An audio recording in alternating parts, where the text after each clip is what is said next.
Ma'am आजकल एक topic बहुत ज़्यादा ट्रेंडिंग चल रहा है, नाजिया इलाही, जो अक्सर मुसलमानों के खिलाफ कुछ ना कुछ कहती हुई नज़र आती है।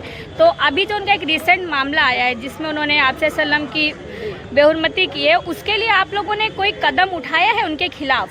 जी, देखिए कई इलाकों में एफआईआर दर्ज कराए गए हैं और आज मुमरा पुलिस स्टेशन में भी हमारी टीम और सैयद अली भाई साहब के साथ मिलकर, मेरे वालिद साहब के साथ मिलकर हमने एफआईआर दर्ज कराया है। अब अगर हम देखें ये पूरे मुद्दे को, तो बात सिर्फ किसी एक धर्म को बचाने की नहीं रही, अब बात एक्चुअली भारत की गंगा जमुना तहजीब को बचाने की हो गई है।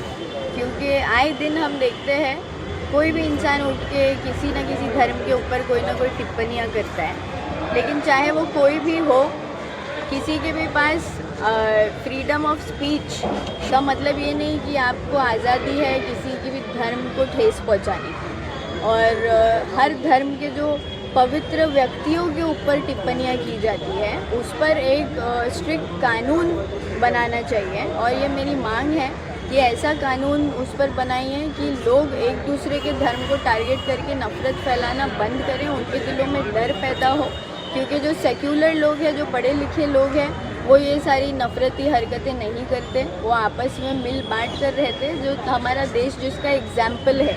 और हमारे देश के अलावा ऐसा कोई देश नहीं है जहाँ पर इतने सारे धर्म जात के लोग मिलजुल कर रहते हैं। और ऐसे ये नाजिया इलाही टाइप लोगों की वजह से ये धर्मों के बीच में एक नफ़रती माहौल पैदा करके दंगे फसाद और झगड़े लगाने का जो तरीका होता है, ये वो करती है। तो हमारा काम है, और हर धर्म जो है अमन और शांति का पैगाम देता है। तो कोई धर्म ये नहीं सिखाता कि आप किसी भी एक धर्म के सांप्रदायिक व्यक्ति को और धर्म के भावनाओं को ठेस पहुंचाओ, तो हम उसके खिलाफ हैं। सर मैम, जो नाजिया इलाही है, जो बिलोंगिंग पाकिस्तान है, इंडियन की उनकी नेशनैलिटी नहीं है, अच्छा। और खुद मुसलमान है जो उनका नाम है, तो ऐसी औरत को बीजेपी सरकार ने इतना सर पे क्यों चढ़ा के रखा है? एक तरफ वो मुसलमानों से नफरत करते हैं, बीजेपी का आरक्षण क्यों दिया? तो इस तरीके से बीजेपी सपोर्ट क्यों है? देखिए, ये कोई नई बात तो नहीं है, हमको पता है कि पार्टी वो किस तरीके का एजेंडा लेकर चलती है और उसकी आइडियोलॉजी क्या है। तो वैसी आइडियोलॉजी के पार्टी ऐसी आइडियोलॉजी के लोग ही पसंद करेंगे तो वो इसीलिए उनको ज़्यादा प्रमोट करते हैं। लेकिन जो सेक्युलर आइडियोलॉजी के लोग हैं, जो भारत के संविधान में विश्वास रखते हैं, जो भारत की अखंडता में विश्वास रखते हैं, वो लोग ऐसे लोगों को कभी सपोर्ट नहीं करेंगे। और आप लोग देख सकते हैं मीडिया के माध्यम से, सोशल मीडिया के माध्यम से, एक्चुअली मीडिया जो है वो गोदी मीडिया का ज़माना चल रहा है, हमको पता है।